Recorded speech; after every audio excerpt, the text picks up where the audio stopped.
Welcome to you my dear friends. ज़िंदगी में discipline की अहमियत से इनकार नहीं किया जा सकता।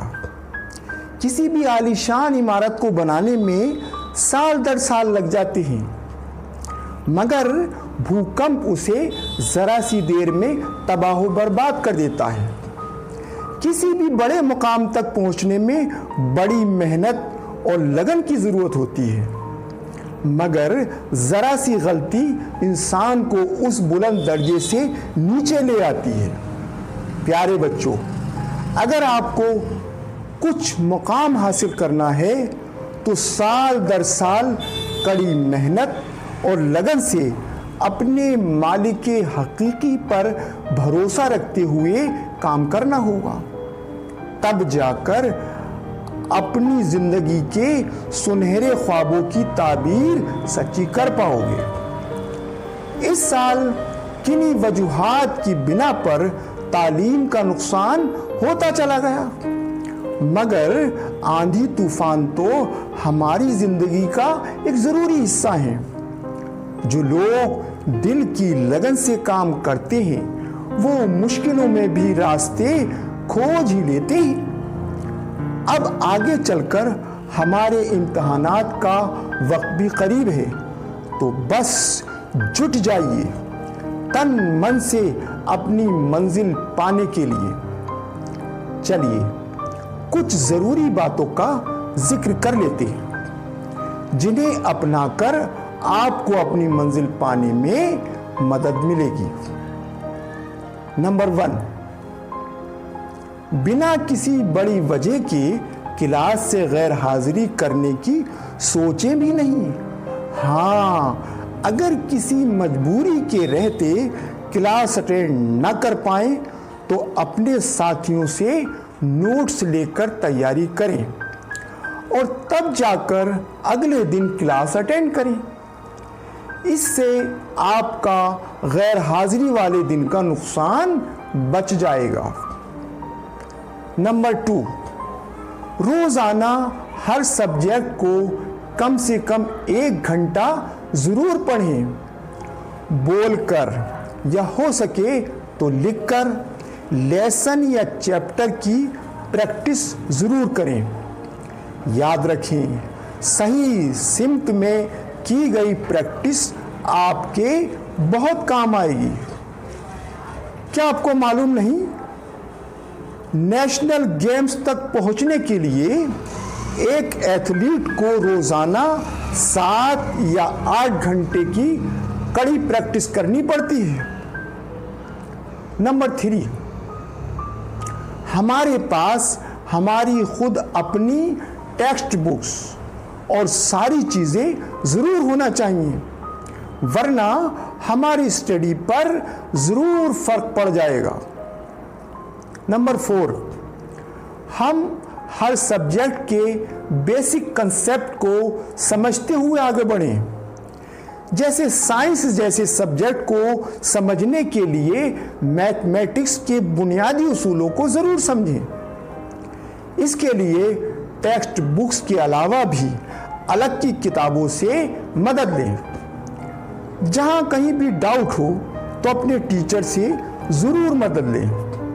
याद रखें, विनम्रता से पूछे गए सवाल में हमारे टीचर हमारी जरूर मदद करेंगे। नंबर 5, पढ़ाई में और ज्यादा आसानी पैदा करने के लिए अपने पढ़ने के शौकीन साथियों की एक टीम या ग्रुप बना लीजिए। हम एक दूसरे से ग्रुप डिस्कशन करके किसी भी कंसेप्ट को आसानी से समझ सकते हैं।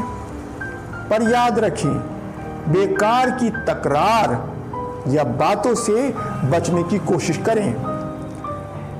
इंग्लिश स्पीकिंग सीखने के लिए तो ये फार्मूला बड़ा ही कारगर है, और आज के इस मॉडर्न टाइम में इंग्लिश स्पीकिंग प्रोग्रेसिव होने का सिंबल बन चुका है।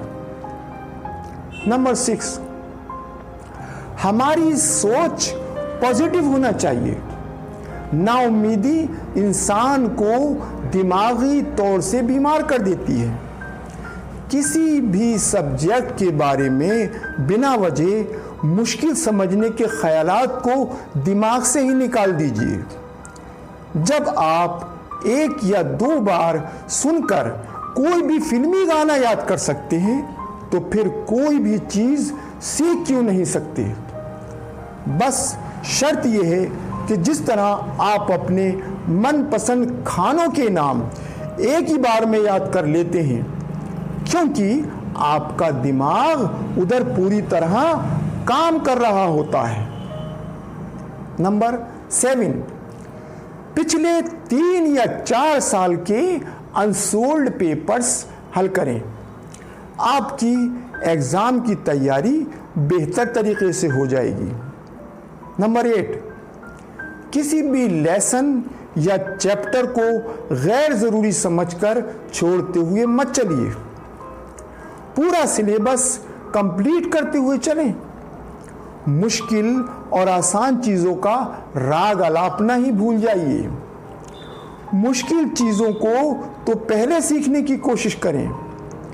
याद रखें, सिर्फ और सिर्फ कड़ी मेहनत के अलावा आपके पास कोई ऑप्शन नहीं है।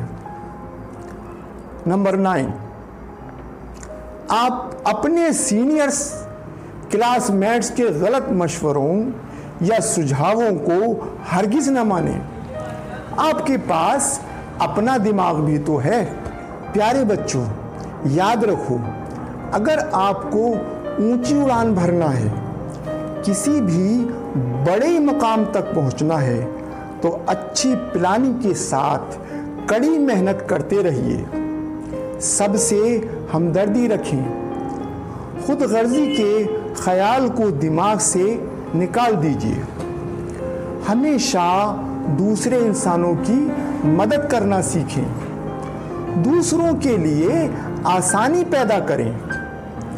अच्छा टीम वर्क लेकर चलें।